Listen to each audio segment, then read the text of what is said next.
SIR নিয়ে supreme কোর্টে একটা ঘোষণা করা হয়েছে যে 65 লক্ষ ভোটার বিহারে বাদ দেওয়া হয়েছে। সুপ্রিম কোর্ট নির্দেশ দিয়েছে যে ইমিডিয়েটলি যাদের নাম বাদ পড়েছে তাদের তালিকা প্রকাশ করার জন্য এবং মঙ্গলবারের জন্য নির্বাচন কমিশনকে সেই আদেশ দিয়েছে। কি বলবেন এই গোটা বিষয়গুলো নিয়ে? এটা সুপ্রিম কোর্টের এই 2 সদস্য যে বেঞ্চ, তাদের একটা গুরুত্বপূর্ণ ইতিবাচক সিদ্ধান্ত। এবং শুধু তাই না, তারা যেটা উল্লেখ করেছেন, এই যে 65 লক্ষ লোকের নাম বাদ গেল, তাদের তালিকা দিতে হবে। তাদের যে পুরনো ভোটার তালিকায় তাদের যে নম্বর ছিল, নম্বর উল্লেখ করতে হবে। বিধানসভার কোন বুথ এলাকার তারা ভোটার সেটা উল্লেখ করতে হবে। কেন বাদ পড়ল সেটাও উল্লেখ করতে হবে। এবং সঙ্গে সঙ্গে এটাও বলেছেন যে যারা বাদ পড়লেন কিন্তু তারা জীবিত আছে, তারা যাতে নূতন করে তালিকায় নাম অন্তর্ভুক্ত করার জন্য সুযোগ নিতে পারেন তার ব্যবস্থা করতে হবে।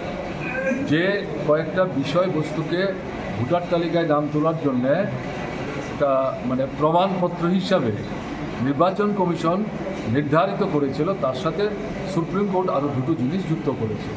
সবটা মিলিয়ে যেটা মনে হয়েছে যে সারা দেশে যেভাবে এই ভোটের কয়েক মাস আগে স্বাধীনতার পরে প্রথম এভাবে সংশ্লিষ্ট রাজ্যের ভোটার তালিকা নূতন করে একটা অভিযোগে গিয়ে তারা যে মূল্যায়ন করার চেষ্টা করছে, এটা নিয়ে সন্দেহ তৈরি হচ্ছে, সংশয় তৈরি হচ্ছে, ভোটের অধিকার হরণ করার চক্রান্তের মধ্যে কাজ করছে। এই ধারণা নিয়ে পার্লামেন্টের ভেতর, পার্লামেন্টের বাইরে ঝড় উঠেছে। সরকার পার্লামেন্টের মধ্যে এটা নিয়ে কথা বলতে চাইছে না। এটা দুর্বলতা, শক্তির লক্ষণ না।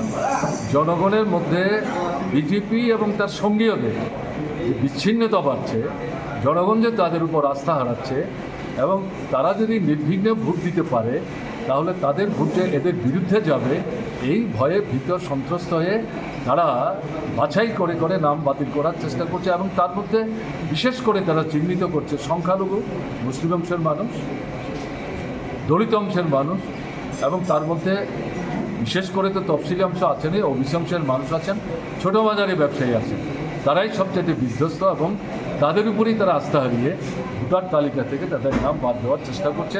এবং এক্ষেত্রে ইলেকশন কমিশন, যাকে তারা বগল দাবা করেছে, সেই কমিশন বিজেপি এবং তার সহযোগীদের সাহায্য করার জন্য এই অগণতান্ত্রিক অন্যায় পথে অগ্রসর হওয়ার চেষ্টা করছেন। আমাদের বিশ্বাস তারা যতই ষড়যন্ত্র করুন, এই ক্ষেত্রে তারা সাফল্য অর্জন করতে পারবে না। ভারতবর্ষের মানুষ এটাকে প্রতিরোধ করবে।